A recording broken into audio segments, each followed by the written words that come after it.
Hi, Alan Schimmel, DevOps.com here at DevOps Enterprise Summit, London, 2016. I'm joined by Owen Gardner of Barclays and the DevOps Enterprise Summit Organizing Committee. Thank you for having me. Owen, welcome. Thank you for appearing, and thank you for being on the organizing committee. Well, thank you. You know, this is the second day of the event. It's gone off relatively hitch-free for such an event. But there's a lot that goes on behind the scenes to make, controlled chaos. Yeah, absolutely. To make it look like this. Give our listeners a little bit, as part of being on the organizing committee, what are you dealing with? So it's very interesting to actually get the volume of papers that come through. When we get somebody like the leadership and the Illuminati, the luminaries that the Illuminati do too, yeah. Sort of putting that call out for papers and the volume of papers that come through, it gives us a great opportunity to go through an awful lot of information and try to pull together a really cohesive story around the current state of DevOps and where it's going forward and the kind of experiences that we've seen. So we've seen some fantastic stuff coming through. Some really great papers that when the presenters come together and they start to talk about what it is they want to, or rather have achieved, you get these really, really great, strong stories being pushed.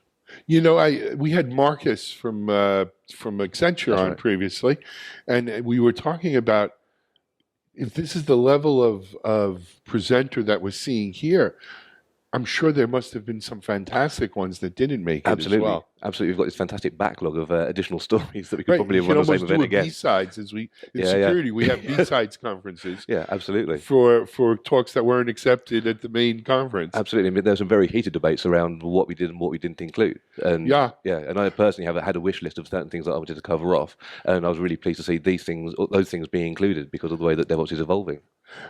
But there's always there is the DevOps is evolving angle of it, and there's also you're dealing in a finite time, and there's always going to be good quality. Something anytime you have to make those kinds of hard choices.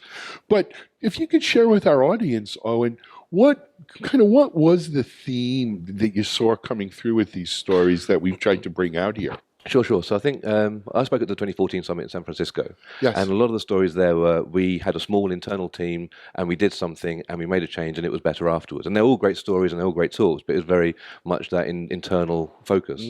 What we're seeing now across these larger organizations is things evolving. So we've seen many people talk around the multidisciplines coming together and increasing the number of disciplines coming together to contribute, as well as looking around the way that we are delivering a more complete solution to our customers. So those kind of themes coming through are really, really interesting. And it's not just we are delivering a service and these guys are outside of it and we're delivering it to afterwards. It's getting all these disciplines involved much, much earlier. So that's been a constant theme the whole way through. Absolutely. And I've kind of phrased it my own way, Owen, of saying, I think in 2014 and maybe certainly in 2015 and at other conferences, we've heard of pockets of DevOps or bubbles of DevOps within larger organizations. But here we're hearing about, DevSec, Biz, HR, everything ops, being encompassing and really DevOps spreading throughout organizations, right? Not just in small pockets or beachheads.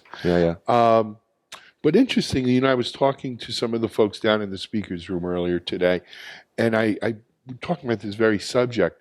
And there's still, I think, some of the DevOps purists, if you will, who say, yeah, but that's not really DevOps. It's still about Dev and Ops here. And what do you say to that? So I think there's different scales of that being true. There are certain purists, and they're the thought leaders. They're the guys that built this thing in the first place and really took it forwards.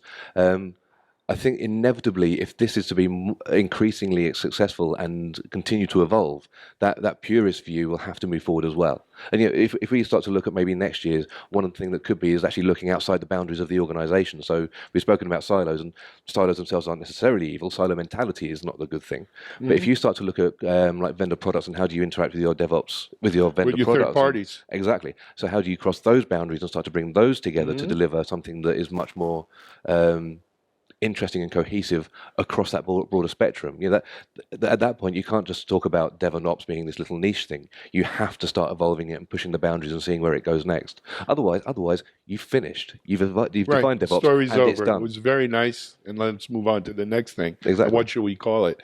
I had a chance to do some case studies one very interesting one where a company outsourced dev to one organization, outsourced ops to another organization.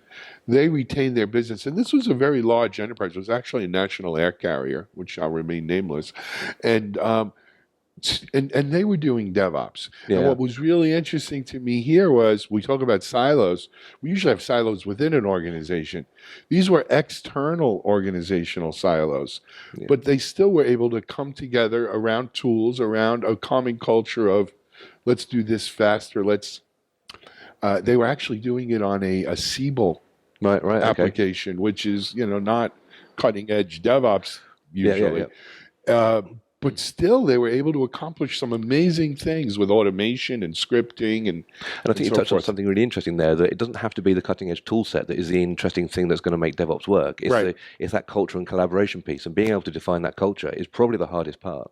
We see it across the entire IT industry. It doesn't necessarily have to be the financial sector that I work in. You see it across the industry where we talk about culture being the important thing and then immediately change focus and zoom in onto the tool set to being the thing that we're going to use to implement DevOps. And with the example that you've given there, it's the tooling is agnostic to the way that it's actually Absolutely. being made to work. I think tooling is agnostic. Though interestingly, I interviewed a fellow earlier. I learned so much on these interviews. I interviewed a fellow earlier this morning where the tools led the culture. As a result of implementing tools, there was a cultural change. So it was a little backwards, right? Yeah. But nevertheless, it worked for them. And if it works for them, who are we to knock it? Yeah, no, exactly. And similarly, it's what works for that organization is the thing that will be the thing that you need to do to implement it. You look Yes. at Spotify. Spotify give a lot of autonomy down to their development teams. They choose their tool sets. It's very light in the way that actually imposes behaviors on their on their development teams. Etsy is the other end of the spectrum where they have a very vanilla tool set, and they expect their developers to work in the same way across that broad spectrum. And yet they're both seen as unicorns, and yet they're both successfully And both successful. Exactly. Correct. Yeah. So I think one of the cardinal rules then of DevOps is there's sort of more than one way to skin the cat. And if it works for you, don't knock Yeah. it. Yeah. Right? Exactly. Which is not a bad way of doing things. No, absolutely. So you spoke at the 2014 event. Were you at Yeah. 2015 at all? I didn't make 2015. Okay. And now you've spent we're in day 2 here. That's right. What do you think of the event so far? I think it's terrific. I think it's great. And it's great to see that evolution between 2014 and 2015. And also, I was involved in the organisation of DevOps Days London a few weeks ago, of which Barclays was a platinum sponsor. And it's seeing all the different nuances around the way that people are approaching DevOps and implementing it at scale and different scales in their organization. So, yeah, I'm very interested to see not just what comes out of this year, but also some of the thought processes around how things are going to evolve and move forward in 2016, 2017. Absolutely. I'm looking forward to it myself. Let me put you on the spot. What's been your 2 favorite presentations so far? I'm not going to refer to the Barclays presentation because that would be unfair Yeah, of me that to would do be so. that would be And self-dealing. slightly, You're right. slightly cringeworthy. So I wouldn't touch on how excellent that presentation was. But it was. But it was fantastic. I think the ING presentation yesterday was very good. I enjoyed that too. Ron, I actually interviewed Ron right after. Right.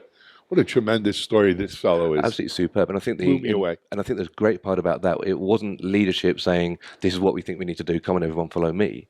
Although he did, to be fair. Yes. But he was harvesting ideas from the community and the organization and making those successful and enabling those guys to go and do those things. So that really stood out for me as a particularly strong presentation, the way that it was put together.